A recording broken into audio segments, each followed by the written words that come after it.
Bismillah. Bismillah. Assalamualaikum warahmatullahi wabarakatuh.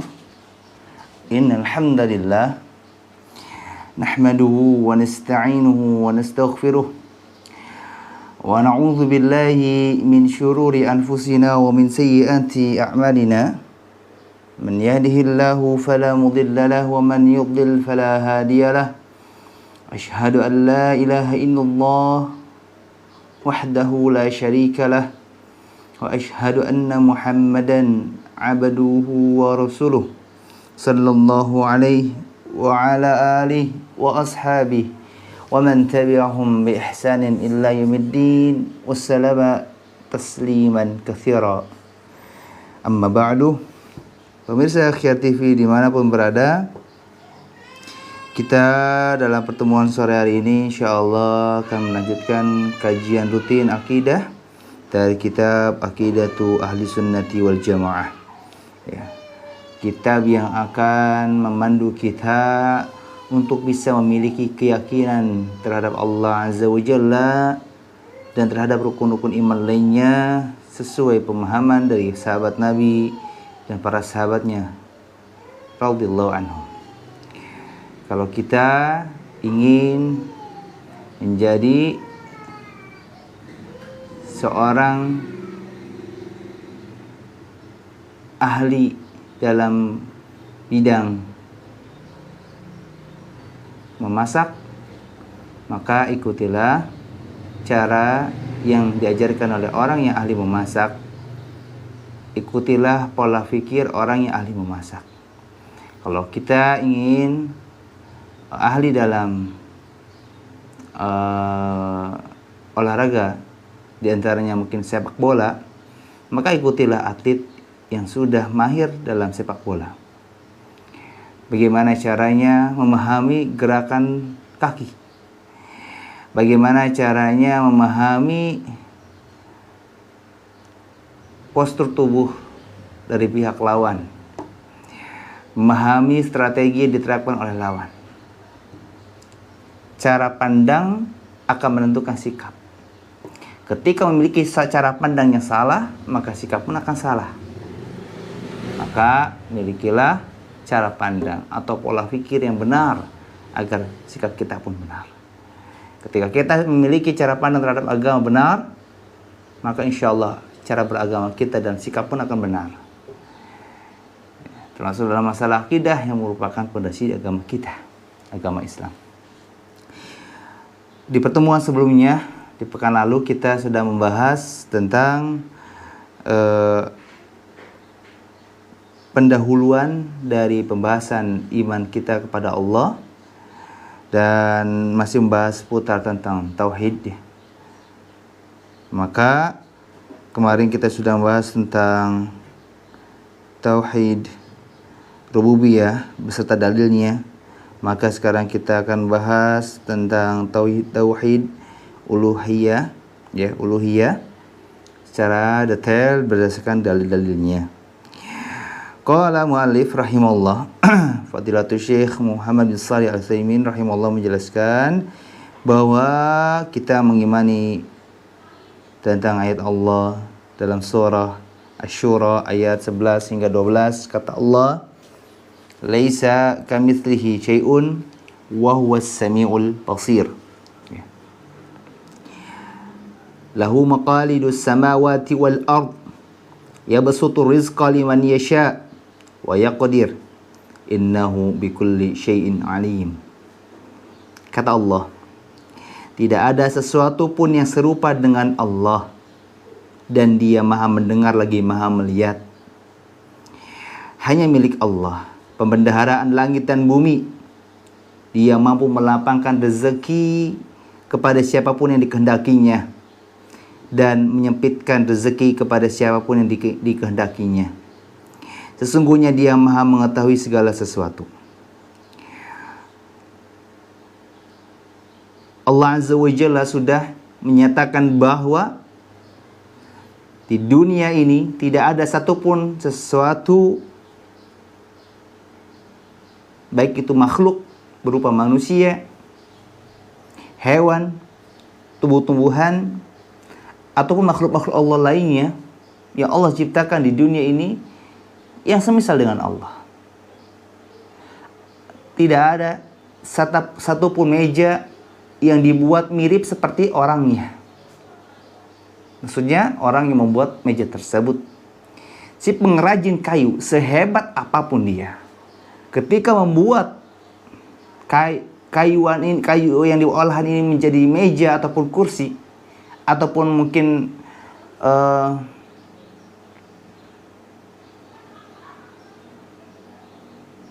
perkakas lainnya, tidak ada satupun di antara buatannya yang mungkin sama seperti si pengrajin kayu tersebut. Tidak akan ada. Pasti kemampuan yang dimiliki oleh benda yang dibuat oleh si pengrajin kayu ini, misal contoh meja, pasti fungsi meja, kemampuan meja tidak akan sama seperti kemampuan si pengrajin. Si pengrajin bisa berdiri, duduk, tidur. Sedangkan meja tidak, dia hanya bisa berdiri, dia tidak bisa duduk kecuali kakinya bisa dilipat, gitu kan? Dia tidak bisa tidur, dia tidak bisa makan sebagaimana si pengrajin makan. Si pengrajin bisa loncat-loncat sebagaimana si meja tidak bisa. Ini baru dibandingkan dengan aktivitas yang sederhana. Tentu di dunia ini tidak ada satupun makhluk, meskipun memiliki IQ yang sangat tinggi, kemampuan yang sangat dahsyat, pengalaman yang sangat luas, tidak ada satupun di antara kita yang mampu menyamai Allah Azza wa Jalla. Karena kita diciptakan oleh Allah, maka tidak akan mungkin kita yang diciptakan oleh Allah sama seperti Allah. Tidak akan ada. Maka kalau ada orang yang diciptakan oleh Allah tapi memiliki kemampuan sama seperti Allah, itu orang yang tidak tahu diri. Coba kita perhatikan di sekitar kita.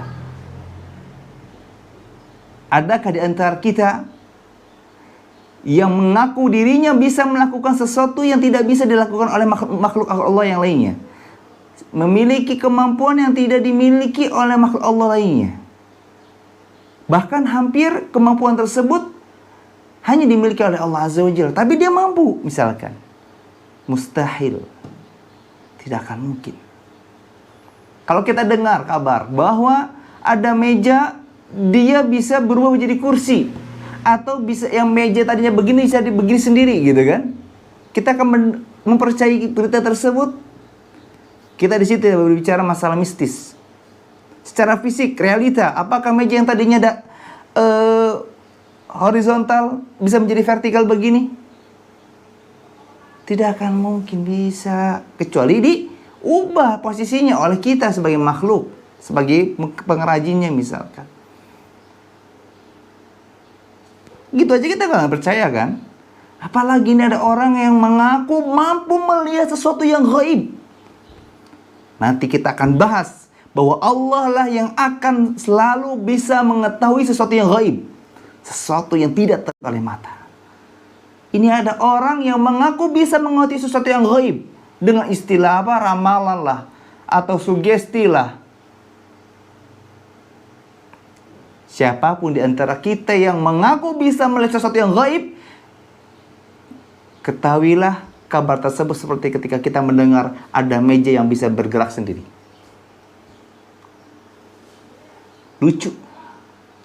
Kita hanya bisa mendoakan, semoga Allah segera berikan hidayah kepadanya, agar segera terselamatkan dari kesesatan dalam keyakinan.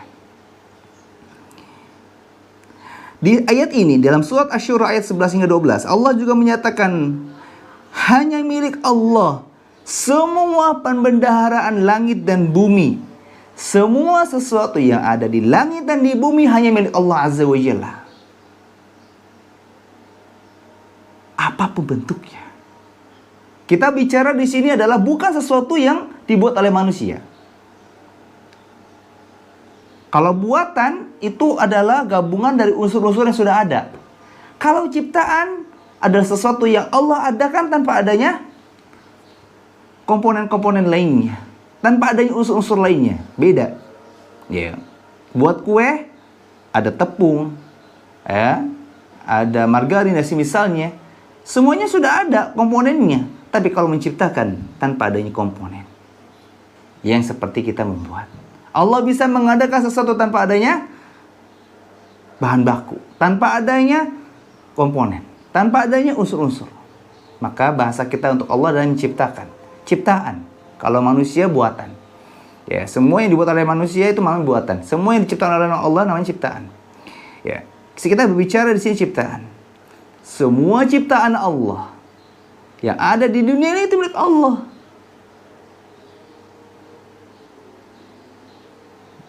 Ketika kita meyakini bahwa Allah Azza wa Jalla yang memiliki perbendaharaan yang ada di langit dan bumi, menunjukkan Allah Maha Kaya. Ketika kita meyakini bahwa Allah Maha Kaya, kenapa kita takut miskin? Ingat, meskipun saat ini kita bukanlah orang kaya, tapi kita harus yakin bahwa kita adalah ciptaan dari sosok yang Maha Kaya.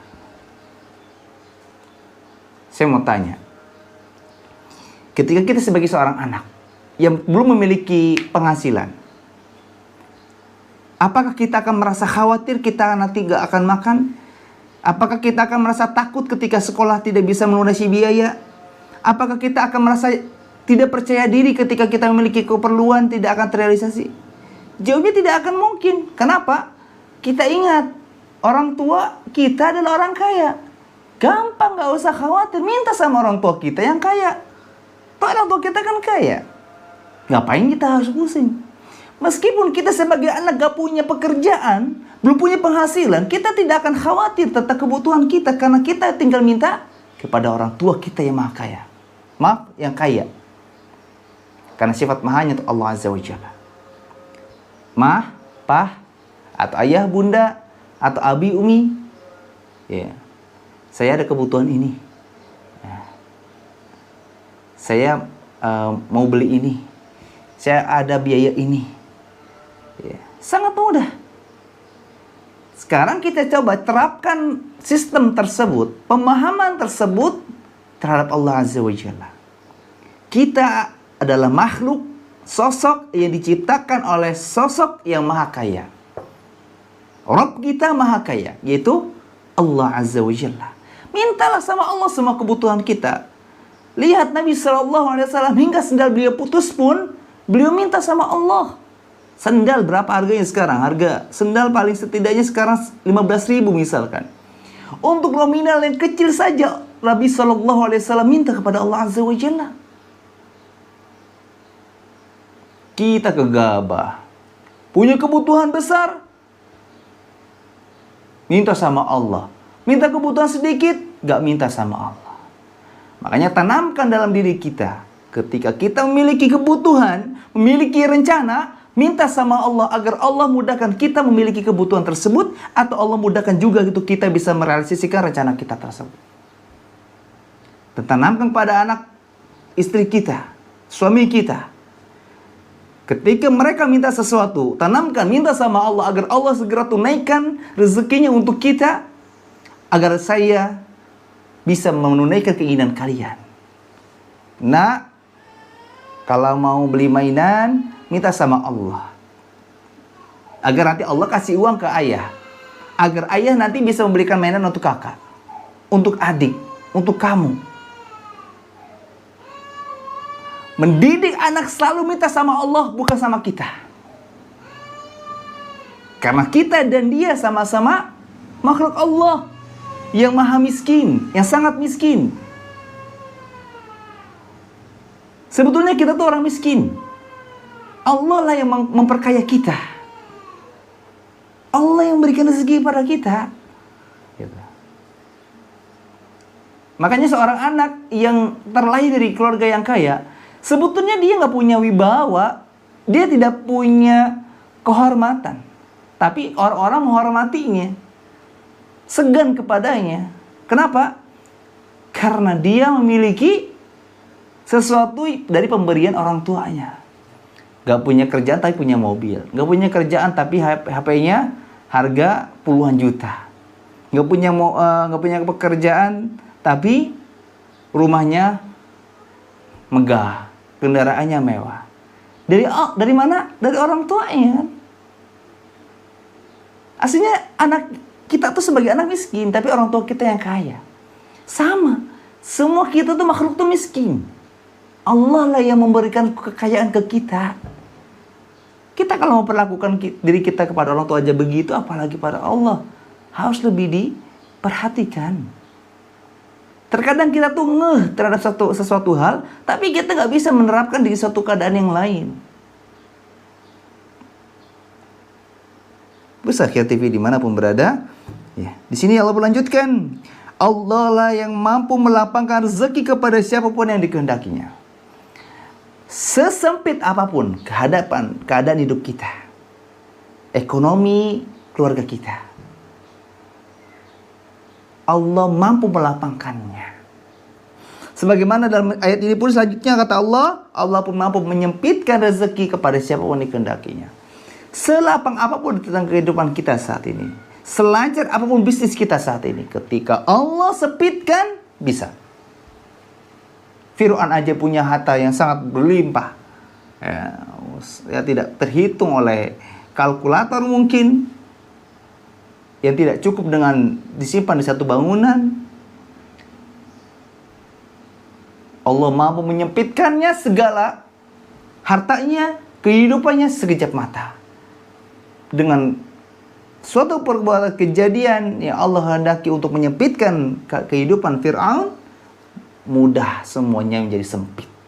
Semua menjadi lenyap. Meskipun kita berbicara rezeki Allah bukan hanya berupa nominal, bukan hanya berupa uang. Ketika Allah melapangkan rezeki seseorang, bisa jadi urusan yang tadinya rumit menjadi mudah, menjadi ringan, menjadi gampang.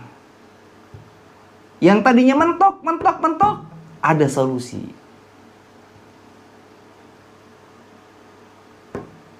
Inilah efek dari keimanan kepada Allah. Semua hidup akan menjadi ringan.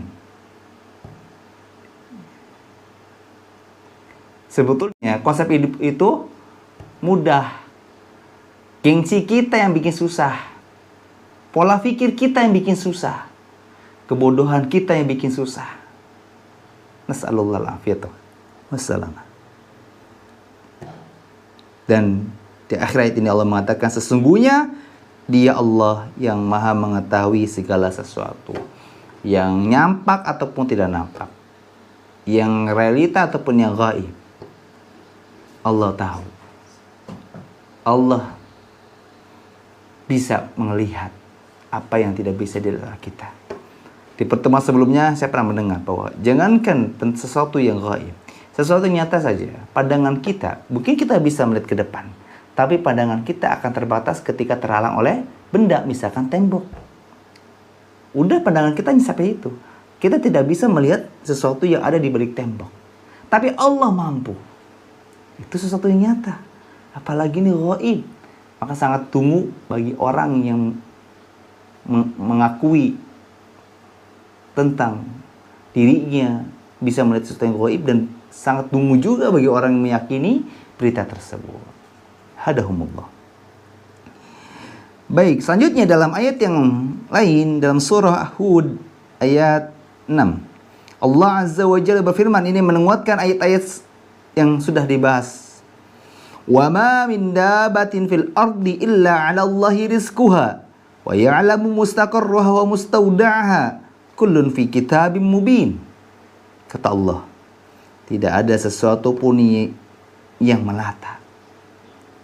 Tidak ada sesuatu pun makhluk melata di bumi ini, melainkan hanya Allah yang menjamin rezekinya. Dan Dia mengetahui tempat berdiamnya dan tempat penyimpanannya. Semua itu tertulis dalam kitab yang nyata, yaitu maksudnya Lauh Mahfuz. Ya, surah Hud ayat 6.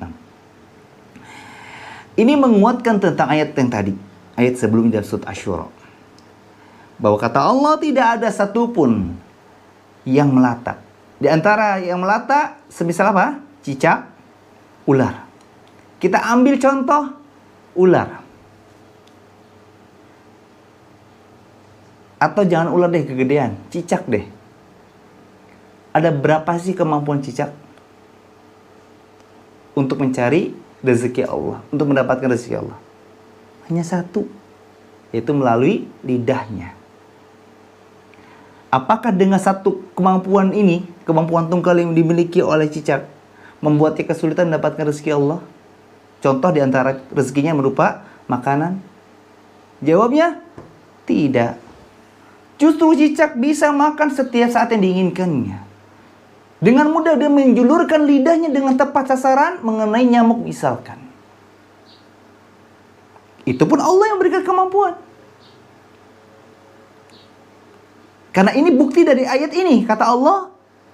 Dan Dia Allah yang mengetahui tempat berdiamnya rezeki itu.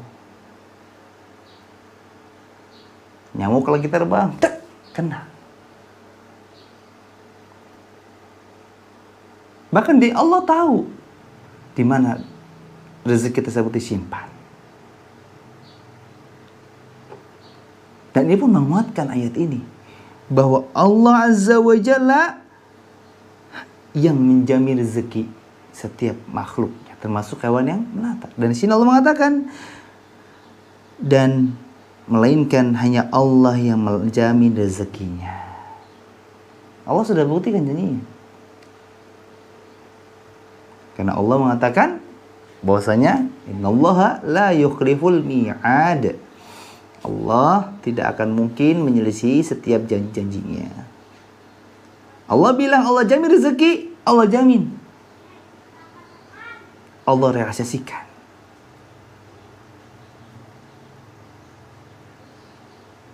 Apakah di antara ayat-ayat yang sudah kita dengar, kita kaji dari ayat-ayat ini atau ayat-ayat semisal dan semaknanya, apakah sudah bisa mengubah keimanan kita kepada Allah sehingga tidak ada lagi keraguan,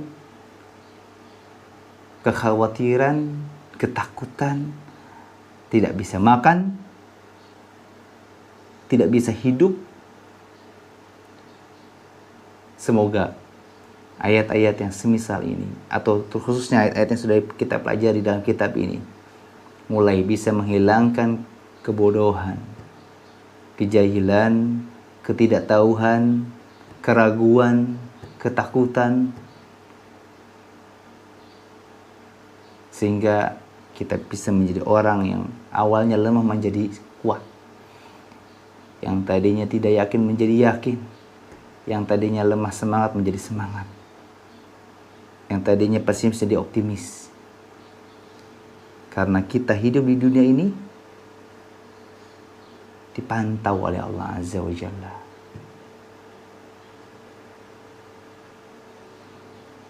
Pemain bola, sehebat apapun pengalaman dia dalam bermain bola, sebanyak apapun gol yang sudah dicetak, apakah mereka merasa khawatir ketika main? Jawabnya tidak. Karena apa? Karena dipantau oleh pelatihnya, oleh coachnya, dilihat. Jadi tidak khawatir lagi ketika melakukan kesalahan. Salah dikit langsung dikasih isyarat oleh pelatih, oleh coachnya. Ini pelatih yang hanya sebatas bisa mengawasi kita dalam lapangan. Apalagi ini Allah Azza wa Jalla yang bisa mengawasi kita dan semua makhluk Allah yang ada di bumi ini yang lebih luas daripada lapangan bola, lapangan sepak bola. Lebih luas dari itu. Bisa memantau kita setiap saat, kapanpun dan dimanapun dan dalam keadaan apapun. Harusnya kita harus lebih tenang dari tenangnya para pemain bola ketika dipantau oleh pelatihnya.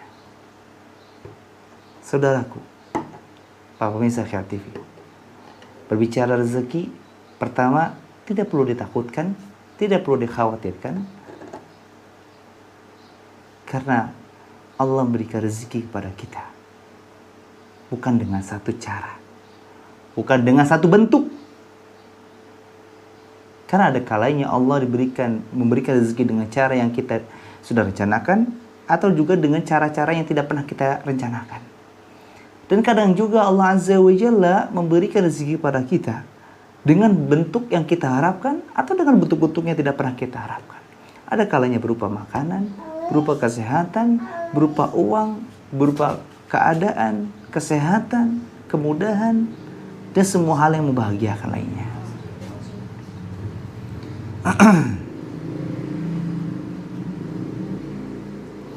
Kemudian ayat selanjutnya dalam surah Al-An'am ayat 59, Allah Azza wa Jalla berfirman, "Wa 'indahu mafatihul ghaibi la ya'lamuha illa hu wa ya'lamu ma fil barri wal bahri wa ma tasqutu min waraqatin illa ya'lamuha wa la habbatin fi dhulumatil ard wa la ratbin wa la yabisin illa fi kitabim mubin." Kata Allah, hanya padanya kunci-kunci semua yang ghaib. Tak ada yang mengetahuinya kecuali Dia sendiri. Hanya Allah sendiri yang mengetahui. Dan Dia mengetahui sesuatu yang di daratan dan di lautan.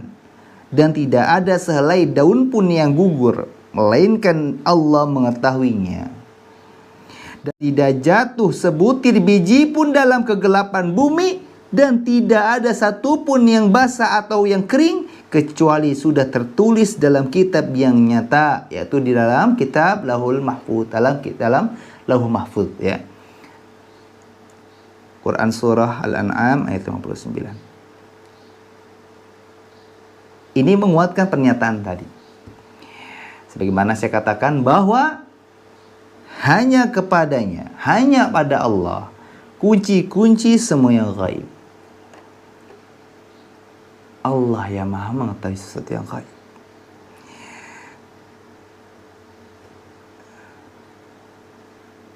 Tidak ada yang mengetahui sesuatu yang gaib kecuali Allah sendiri.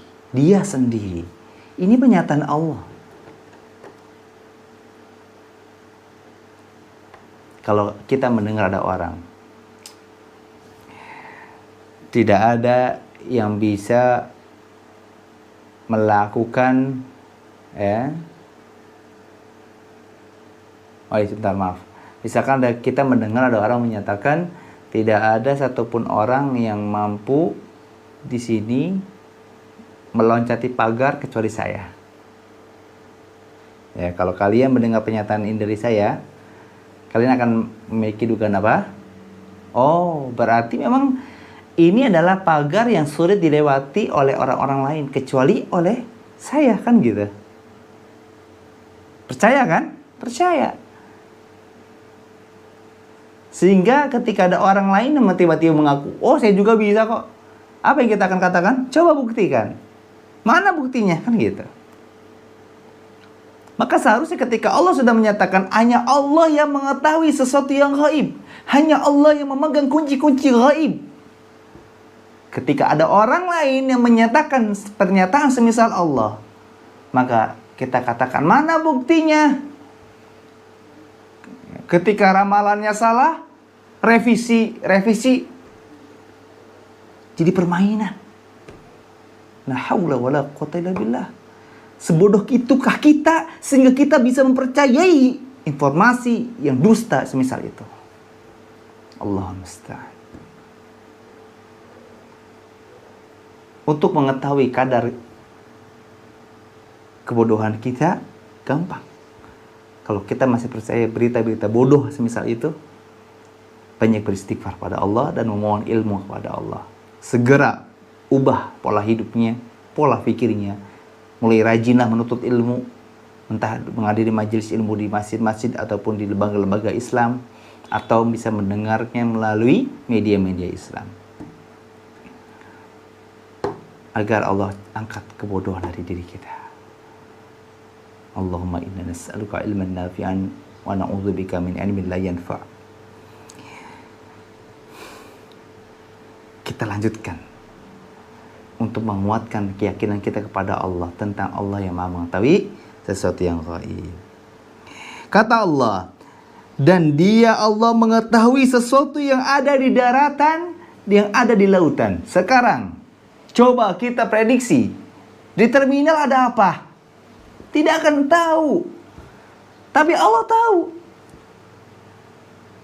Misal contoh terminal dari tempat kami itu dekat, ya, tidak sampai 1 jam. Saya nggak tahu ada berapa mobil mikro, tidak tahu ada berapa mobil bis, tidak tahu ada berapa tukang ojek misalkan di pangkalan ojeknya. Tapi Allah tahu. Hal sederhana itu aja kita tuh dangkal, kita tuh nggak tahu, apalagi kita bisa memprediksi. Wah, nanti gimana hidup saya ya?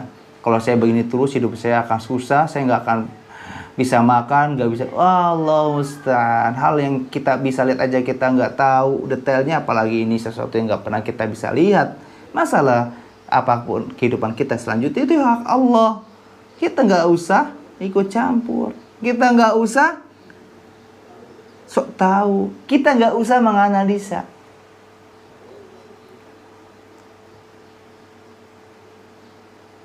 Sekarang kalau ada orang yang tiba-tiba menganalisa, nah kayaknya di rumah kosong itu ada ini, ada ini, ada ini, ada ini. Pertanyaannya, apa untungnya untuk kita? Apa faedahnya untuk kita? Tidak ada. Apakah ketika dugaan kita, analisa kita benar, kita dapat hadiah? Tidak jawabnya. Itulah samanya ketika kita menganalisa hidup kita ke depan. Nanti kalau saya begini, nanti begini. Apa faedahnya? Tidak ada faedahnya. Yang ada faedahnya apa? Berdoa kepada Allah agar Allah tuntun kehidupan kita untuk menjadi benar. Agar Allah selalu memudahkan urusan kita. Agar Allah selalu mengampuni dosa-dosa kita. Agar Allah selalu melapangkan urusan kita. Agar Allah selalu memudahkan untuk kita mendapatkan apa yang kita butuhkan. Dan doa-doa kebaikan lainnya. Termasuk meminta surga dan dijauhkan dari neraka. Itu yang berfaedah. Gak usah duga-duga analisa gitu kan. Gak ada faedahnya untuk kita. Dan tidak ada sehelai daun pun yang gugur, yang jatuh dari pohonnya, kecuali Allah tahu. Bayangkan, kita aja sekarang gak tahu di luar ada berapa daun yang jatuh. Allah tahu. Dan kata Allah, tidak ada satu butir pun yang jatuh dalam kegelapan bumi kecuali Allah tahu. Bayangkan, ini udah lebih detail. Biji jatuh di situasi, di keadaan yang gelap, Allah tahu. Ya kita, biji jatuh di siang hari aja nggak tahu. Ya. Ketika kita bisa melihat sesuatu yang terang, belum tentu kita bisa melihat sesuatu yang gelap. Ketika kita tidak bisa melihat sesuatu yang di tempat yang terang, apalagi kita di tempat yang gelap, tentu tidak akan lebih bisa. Inilah mungkin cara sederhana kita memahami akidah. Agar otak kita tuh mulai sadar. Ya, mungkin sekarang memiliki pemahaman yang keliru karena mungkin bergaul dengan orang-orang yang memiliki kekeliruan dalam masalah keyakinan terhadap Allah. Ya, segera rubahlah. Semoga ini penjelasan-penjelasan seperti ini bisa menjadi obat agar penyakit-penyakit kerancuan dalam akidah bisa hilang. Dan di akhir ayat ini Allah mengatakan tidak ada satupun tidak ada sesuatu pun yang basah atau yang kering kecuali sudah tertulis juga di Lauh Mahfuz. Allah tahu. Coba sekarang nih, kita kan mungkin lagi jemur pakaian nih. Coba tebak, ada berapa pakaian yang sudah kering dan berapa pakaian yang masih basah. Kita nggak akan tahu. Tapi Allah tahu. Masih mau menjadi orang yang lebih song, lebih sok tahu dari Allah? Segera sadarlah. Dan semoga Allah pun melindungi kita dari sifat-sifat yang membuat kita tersesat, dari sifat-sifat yang bisa merugikan kita. Dan semoga Allah pun gantikan untuk kita sifat-sifat yang bisa menyelamatkan kita di dunia dan di akhirat.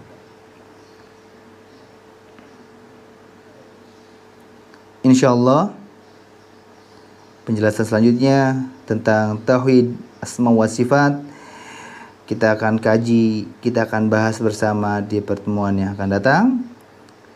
Segala yang benar datangnya dari Allah, segala yang salah datangnya dari diri saya dan mohon dimaafkan. Subhanakallahumma bihamdika asyhadu an la ilaha illa anta astaghfiruka wa atubu ilaik.